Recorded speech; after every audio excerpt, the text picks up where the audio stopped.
Tema geral: Gálatas, o único evangelho, o evangelho de Cristo.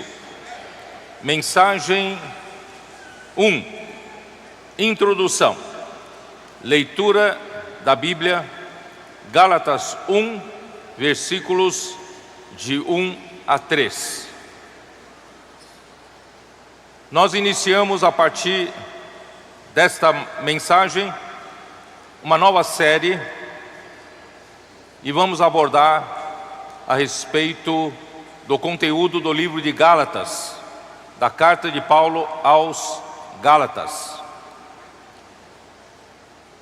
O Senhor nos deu o sentimento de abordar esse livro, justamente porque nós estávamos abordando a história da igreja e quando nós, ao estudarmos a segunda carta de Pedro, nós percebemos que havia alguma coisa que ainda estava encoberta.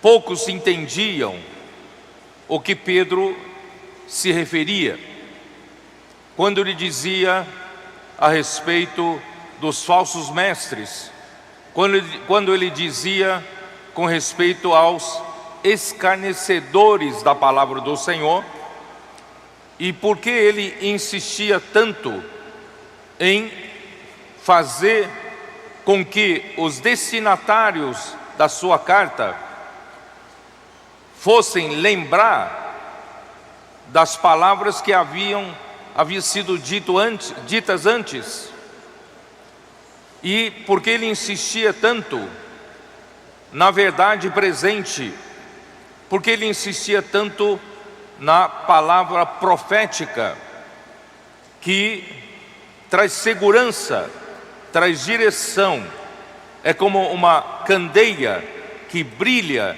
em uma noite escura até a segunda vinda de Cristo. Irmãos, por que nosso querido irmão Pedro, ele insistia nesses assuntos e sem conhecer o contexto, nós não compreendemos do que ele estava falando. E graças a Deus, o Senhor nos deu uma grande luz. Eu considero uma grande luz quando nós percebemos que Atos capítulo 15, o que aconteceu naquela reunião em que Paulo e Barnabé subiram a Jerusalém para tratar de um assunto grave, um assunto sério. E a partir daí houve uma grande mudança na igreja em Jerusalém e tinha tudo a ver com a continuação ou não do ministério de Pedro ali naquela igreja. É por isso que o Senhor nos deu o sentimento de abordar o livro de Gálatas, porque o livro de Gálatas trata desse assunto muito sério, que fez interromper uma trajetória tão linda do início da igreja em Jerusalém, aquele início vigoroso, aquele início simples, a igreja seguindo, perseverando no ensinamento dos apóstolos e na comunhão da palavra dos apóstolos, e o Espírito Santo tinha liberdade de operar sinais, milagres através dos apóstolos. O número dos que iam sendo salvos iam se acrescentando e todos tinham alegria, tomavam suas refeições com alegria e singeleza de coração, e a palavra crescia e o número de pessoas crescia. Então, aquela situação maravilhosa do início da igreja em Jerusalém era devido ao ensinamento dos apóstolos, que a igreja tinha comunhão, e essa palavra operava grandemente e eficazmente na igreja em Jerusalém. No entanto, houve alguma coisa que em Atos 15 foi um divisor de águas. A partir de Atos 15, você não vê mais o registro do vigor da vida da igreja em Jerusalém.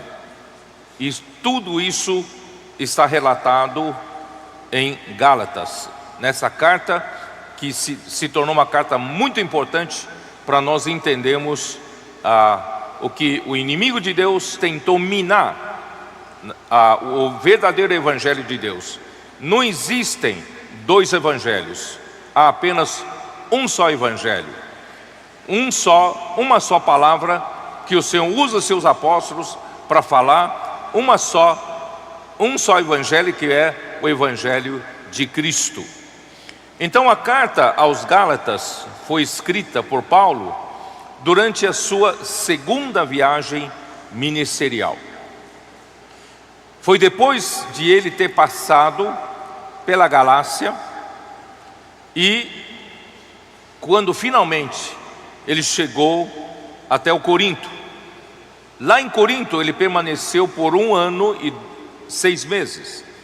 E provavelmente nesse período da permanência dele em Corinto, ele escreveu a carta aos Gálatas. Porém, vamos voltar um pouco para entender o pano de fundo. Vamos voltar ao final da sua primeira viagem missionária, para um assunto que tem tudo a ver com a carta aos Gálatas. Galácia era uma província romana na Anatólia, Turquia de hoje, passando por Antioquia da Pisídia, Icônio, Listra e Derbe. Na sua primeira viagem juntamente com Barnabé, Paulo pregou o evangelho ali na Galácia. Isso aconteceu entre os anos 47 até 50. Aí, de volta a Antioquia, depois da primeira viagem missionária, Paulo e Barnabé voltam para Antioquia e eles tomaram conhecimento de uma situação que lhes preocupou muito. Atos capítulo 15, versículo 1. Vamos ler.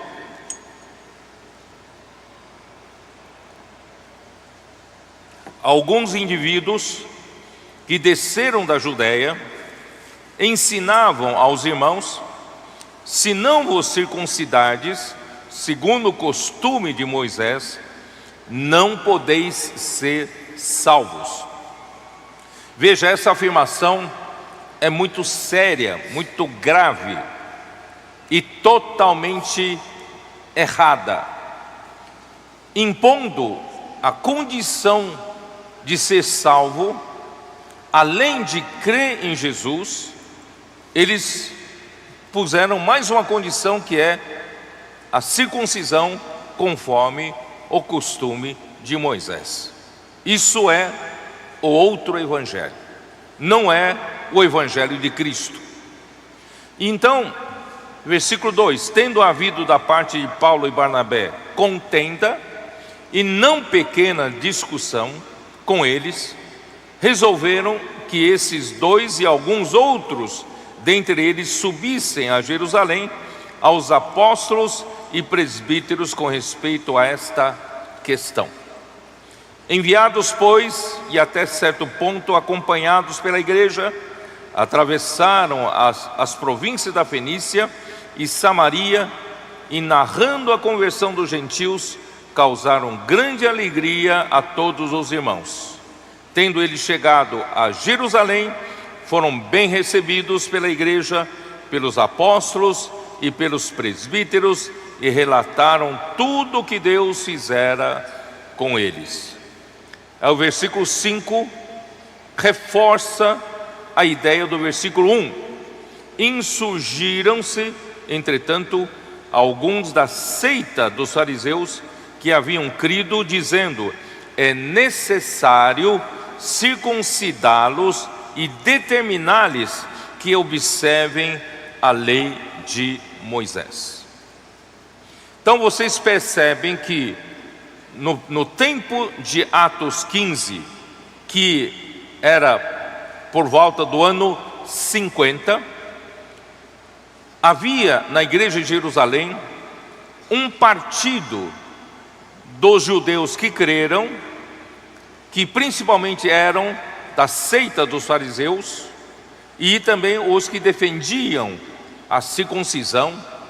Eles passaram a acrescentar mais elementos do judaísmo dentro da fé. Para ser salvo, não basta apenas ter fé em Cristo, mas ainda era necessário praticar a circuncisão e observar a lei de Moisés.